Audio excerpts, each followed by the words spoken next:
Ya, selamat malam saudara pemirsa. Assalamualaikum warahmatullahi taala wabarakatuh. Salam sejahtera buat semua. Afenus shalom alaikum. Om Swastiastu, Namo Buddhaya, salam kebajikan. Bertemu lagi kita di Chatterbox malam ini Senin 15 Juli 2024. Masih recorded edition karena belum bisa live sampai besok ya. Besok malam pun kalau sempat bikin Chatterbox itu pun masih recorded karena besok saya wisuda dan perlu istirahat yang lebih ya. Malam ini pun begitu. Kita lanjutin aja yang subuh tadi ya, bahwa saya mau membantah satu narasi yang mengatakan dari tokoh apologet atau debater Kristen di TikTok yang mengatakan apologet dan atau debater Islam itu gak berani bahas Al-Quran di komalnya atau di ruang TikToknya. Begini teman-teman ya, saya mewakili dari kalangan muslim itu menyatakan itu hal yang gak benar. Tadi pagi kan saya bilang bahwa kita ini harus bisa menempatkan sesuatu pada tempatnya yang sesuai, pada tempat yang benar, tepat dan sesuai. Makanya teman-teman tuh harus bedakan mana apologet, mana yang ulama, yang ustazah, yang kiai, yang nyai, yang pastor, yang evangelis maupun reverend. Itu beda teman-teman. Kalau pemuka-pemuka agama baik dari kalangan Islam maupun Kristen ya, mereka cenderung nggak mau untuk turun di TikTok atau turun berapologet gitu. Adalah beberapa ustadz, ulama, pendeta, pastor, evangelis maupun reverend yang berapologetika tuh ada gitu loh, yang membela, yang mempertahankan keimanan Islam dan Kristen gitu loh. Tapi kalau ditanya membahas Quran di kayak gitu ya, bukan masalah berani nggak beraninya, tempatnya gitu loh. Kalau ruang lingkupnya diskusi, ruang lingkupnya dialog, dialog, diskusi, tukar ilmu, tukar pikiran, tukar pandangan antar agama ya, wajar jika akan saling mengkomparasi, baik itu konsep ketuhanannya, Al-Quran dan Bible atau Gospel dan sebagainya. Kalau mau mengkaji Al-Quran kan saya bilang ya, kalau mau mengkaji Al-Quran, kalau mau cari muslim yang bahas Al-Quran, carilah komal-komal muslim yang memang mereka fokus di situ, komal-komal dakwah Islam yang memang fokus di situ, fokus pada bahasan tentang Al-Quranul Karim. Atau kalau saya boleh saran, datang ke masjid atau ke musala, atau datang ke majelis ta'lim, majelis ilmu yang membahas atau mengkaji tentang Al-Quranul Karim. Silakan. Saya kan bilang begitu pagi tadi ke sobat non muslim itu. Silakan datang ke masjid, datang ke musala ya, ikuti kajian Al-Quran atau datang ke majelis taklim. Yang penting apa? Yang penting satu, jaga perilaku. Dua, jaga sopan santun, jaga etika, jaga adab. Dan yang terakhir apa? Jaga ucapan.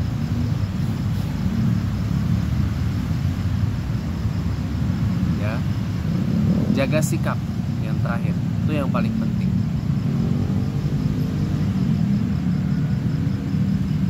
Yang paling penting apa? Jaga sikap. Karena saya ngomong begitu kepada non muslim ya. You bukan muslim, you bukan Islam, datang ke majelis ilmu, majelis taklim, ke masjid, ke musala yang membahas tentang kajian Al-Quran ya, you harus jaga sopan santun, etika, tata krama, harus tepo seliro, harus sopan santun, harus ucapannya dijaga, mulutnya dijaga ya, etika etikanya, attitude-nya diperhatikan. Tuh, di situ tempatnya. Jangan juga mengatakan, oh pendeta, pastor, evangelis, referen itu nggak berani bahas Bible. Bukan begitu. Anda pergi ke komal-komal Kristen yang fokusnya pada pengkajian tentang Bible dan Gospel, itu pasti akan ada. Atau datang ke gereja, datang ke sekolah minggu, atau datang ke sekolah teologi ya. Kaji di situ. Apa? Tentang yang mengkaji tentang Bible dan Gospel.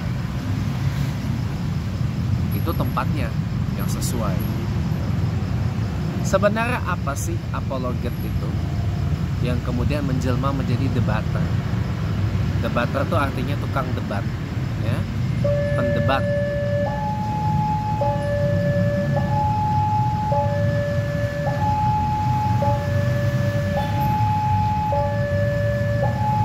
Jadi apa? Apologet itu asal katanya dari bahasa Yunani, apologetika, yang artinya pembelaan. Yang dibela apa? Iman Islam dan iman Kristen. Yang itu yang terjadi di media sosial belakangan. Nah, jadi salah tempat kalau diksi seperti tadi, subuh tadi yang saya bahas, singkat tapi ya. Muslim gak berani bahas Qurannya, Muslim takut bahas Qurannya, gitu. Kalau mau membahas Quran, bukan di situ tempatnya. Cari komal Muslim yang memang fokus mengkaji. Makanya tugas apologet dan ulama, kiai, ustaz, pendeta, referen, pastor, ya, itu beda. Kalau pemuka agama kayak ulama, ustaz, kiai, pastor, referen, gembala sidang, evangelis gitu ya. Itu mereka tupoksinya adalah untuk membangun umat, melayani umat, untuk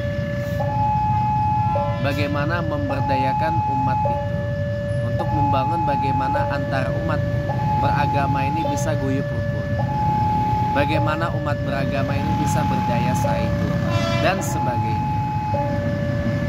Itu tugas mereka. Mereka mendidik umat agar umat itu menjadi umat yang tenang, pandai,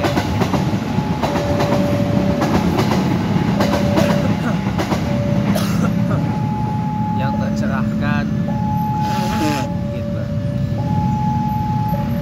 yang beragama, berakal juga, gitu. Bukan sekedar beragama hanya dengan modal taklid buta. Nah, itu tugas mereka. Kalau apologet ini kan membela keislaman dan kekristenan misalnya. Nah, makanya kalau saya bilang mohon maaf lahir batin gitu ya. Kalau you tanya-tanya beberapa hal-hal yang krusial, baik itu tentang Quran atau tentang Bible dan Gospel kepada apologet, kadang-kadang jawabannya nggak sesuai dengan yang dimaukan. Ya karena apa? Keilmuannya terbatas. Keilmuannya terbatas dan sanad keilmuannya pun juga diragukan. Contoh, misalnya ada satu tokoh debater Muslim, ya saya nggak mau sebut nama. Dia menyamakan Allah Subhanahu Wa Taala dengan Nabi Muhammad. Bahkan mengarang cerita Nabi Muhammad diutus oleh Nabiullah Isa ibnu Maryam alaihissalam. Ya itu penghujatan. Ada yang mengatakan Nabi Muhammad orang Spanyol. Itu penghujatan. Kenapa? Kadar keilmuannya itu diragukan. Sanad keilmuannya juga tidak jelas.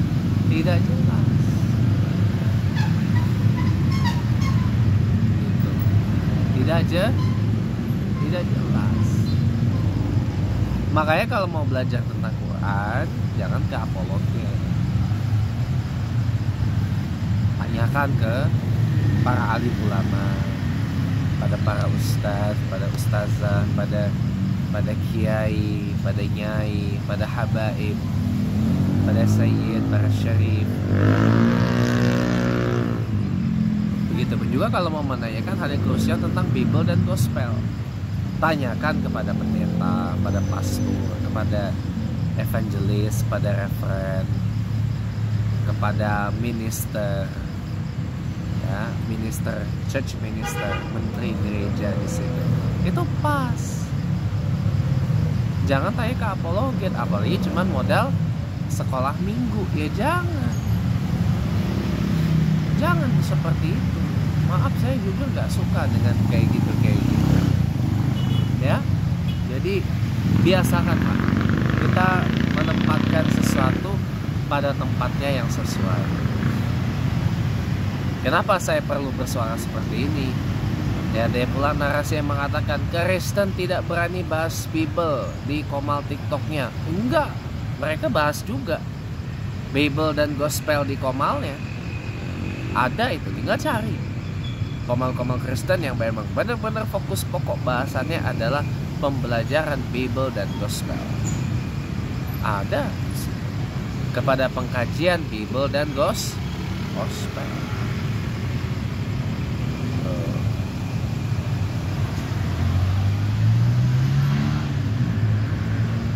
Jadi begitu kawan-kawan. Jadi biasakan, letakkan sesuatu pada tempatnya yang sesuai.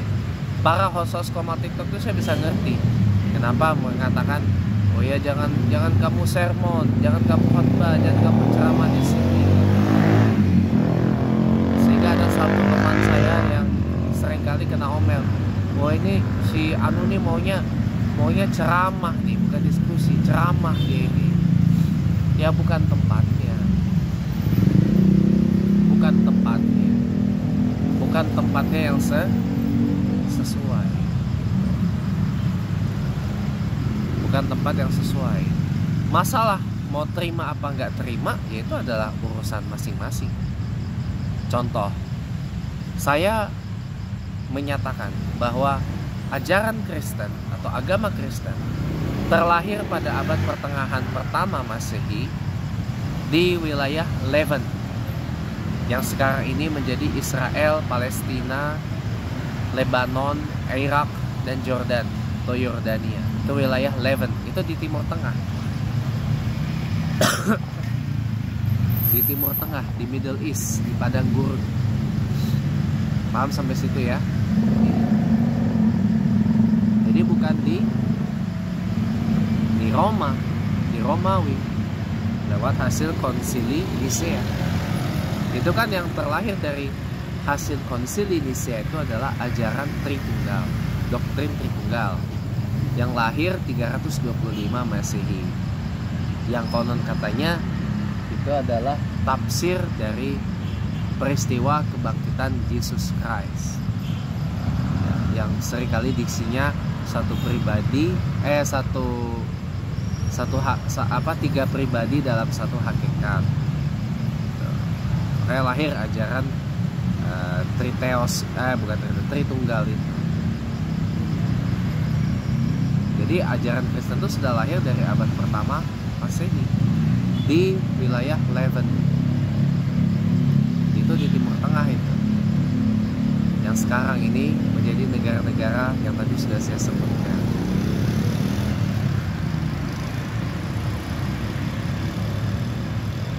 Begitu ya teman-teman ya.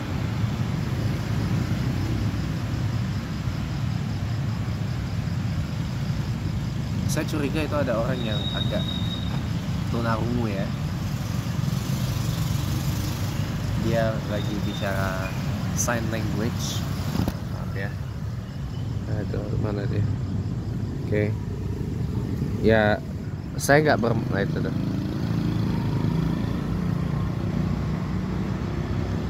Saya nggak begitu ngerti apa yang dia omongin, karena saya bukan orang yang memahami dan mengerti bahasa isyarat atau sign language gitu.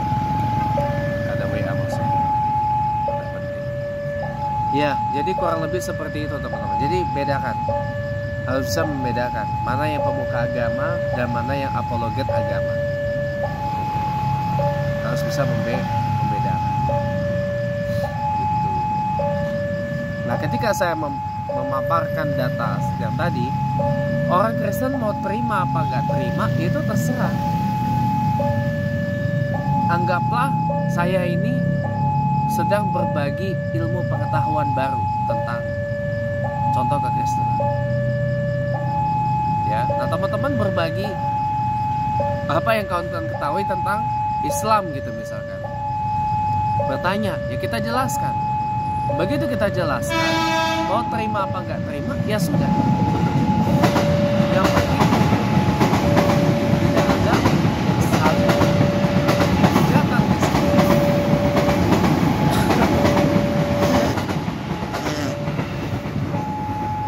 Kalau sudah saling menghujat, saling menista, itu udah gak sehat ruang diskusi kalau seperti itu. Percaya sama saya, sudah sangat-sangat tidak sehat.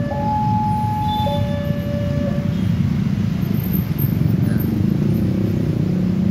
masing-masing bawa rujukan, makanya kenapa kadang-kadang teman-teman itu selalu minta dalil, minta rujukannya. Ya karena memang naturnya bawa ini, bawa rujukannya, sumber data. Antara kami di Islam dengan Islam, ketika ada yang mungkin kita kurang paham atau mungkin statement salah satu alim ulama gitu ya, menimbulkan kegaduhan, ya paling kita bawa kitab, minta tabayun sambil kita bawa kitab. Kalau dalilnya tidak ketemu dalam kitab para alim ulama gitu ya, ya udah kita kembali kepada Quran dan hadis hasan dan sahih, itu selesai. Nah, antara Kristen juga, Kristen ini kemudian menjelma menjadi Tritunggal, Oneness atau Jesus Only, atau tempatnya Oneness Pentecostalism, Pentecostal Oneness, dan Unitarian. Apa yang nggak disepakati dalam Bible dan Gospel itu ya dibawa, mana rujukannya lalu dibahas. Jangan lihat terjemahannya, lihat original teks.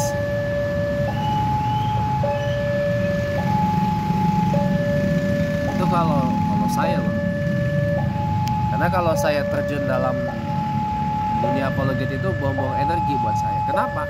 Ujungnya tuh saling maki-maki, saling hujat. Kalau kayak gitu mending gak usah lah. Kecuali kalau memang kita benar-benar murni kepengen mendapat ilmu pengetahuan, mendapat wawasan dengan cara yang elok, dengan cara yang elegan gitu ya. Ya jangan di situ.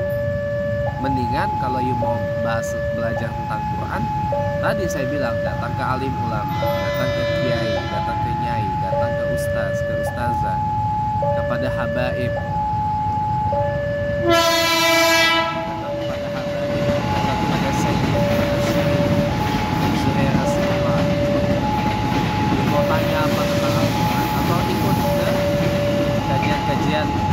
tentang Quran di masjid, di musala, di majelis taklim. Nah, you mau tanya-tanya tentang Quran itu silahkan, itu tempatnya. Atau di media sosial seperti di TikTok atau di Zoom gitu ya, cari yang pembahasannya tentang Al-Quranul Karim, yang benar-benar Muslim yang menjelaskan. Nah, you mau tanya-tanya di situ, itu silahkan. Itu silahkan. Sama halnya dengan kalau bahas tentang Bible dan Gospel, sebaiknya datang ke para pendeta, para evangelis, para reverend, para minister, para gembala sidang di gereja, atau para romo, para uskup ya. Tanyakan, ini maksud apa ini ayat dalam Bible ini gimana? Ya dikaji sama-sama. Itu kan menurut saya pribadi lebih enak daripada saling nista-menista, saling hujat-menghujat, saling caci-mencaci, saling maki-memaki. Nggak bagus itu. Itu sangat-sangat nggak bagus. Nggak sehat. Jangan Pak, lebih baik udah stop ya. Kalau masih maki-maki mendingan stop deh. Kenapa? Karena ujungnya akan saling hujat juga. Saya sampai hari ini nggak bisa terima Nabi Muhammad dan Allah itu dihujat dengan diksi-diksi yang gak karuan oleh teman muslim sendiri. Dan Allah disamakan dengan Nabi Muhammad, Allah disamakan dengan selain daripada Allah itu. Laisa kamitslihi syai'un itu berlaku. Jangan. Ya. Makanya kalau orang yang tidak paham, tidak ngerti tentang keislaman ataupun kekristenan, ya lebih baik jangan ikut-ikut gabung-gabung di situ, gak usah. Tanyakan kepada yang lebih ahli, yang lebih paham. Tapi kan ada juga pendeta, ustadz, kiai, nyai, habaib, syarif, sayyid, ya, uskup, referen, apa semua itu yang juga berapologet ada, tapi jumlahnya jauh lebih sedikit dibandingkan yang bukan itu.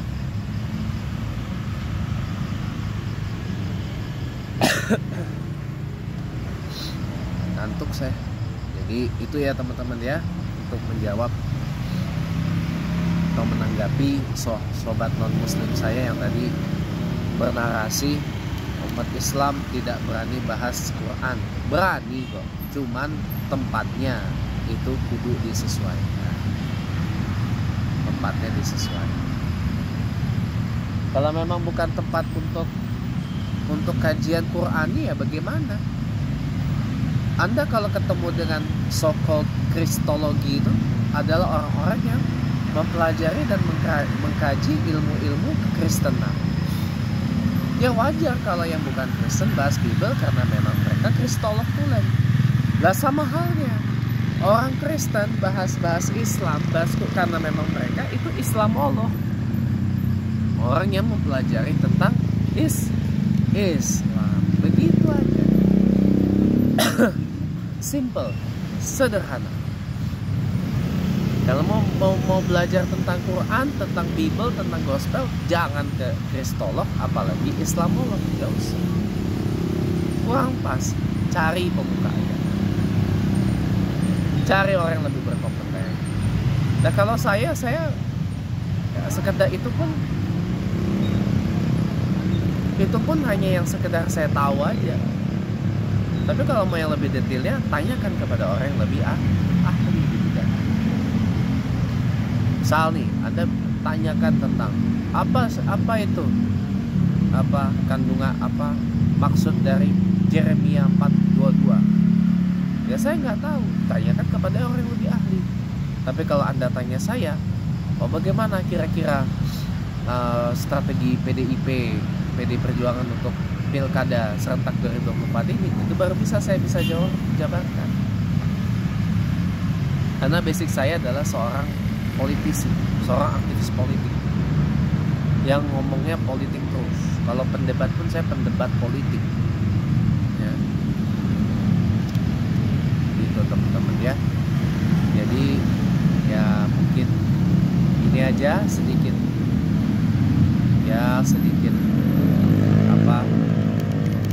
penerangan singkat dari saya, bahwa semua orang itu sudah punya bagiannya sendiri-sendirilah untuk berdakwah. Ada yang berdakwah dengan cara membela agama Islam dari para misionaris yang melakukan pemurtadan. Ada yang berdakwah dengan mengandalkan ilmu yang paten punya, bukan kaleng-kaleng gitu ya. Sudah paham ya teman-teman ya? Baik. Mungkin dari saya itu yang sekira bisa dapat saya utarakan pada Chatterbox Recorded Edition malam ini ya. Hari Senin 15 Juli 2024. Besok 16 Juli 2024 itu sebenarnya hari Asyura.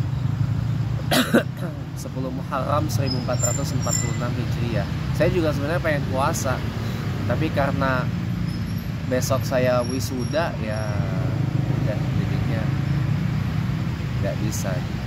Ya, baik, mungkin sekian dulu dari saya malam ini. Terima kasih sudah menonton. Jangan lupa subscribe channel YouTube saya agar gak ketinggalan konten-konten menarik tiap harinya dan tiap minggunya. Dan pastikan tetap uncensored, tetap uncancel, tetap unfiltered, dan tetap non-hypocrite. Selamat malam.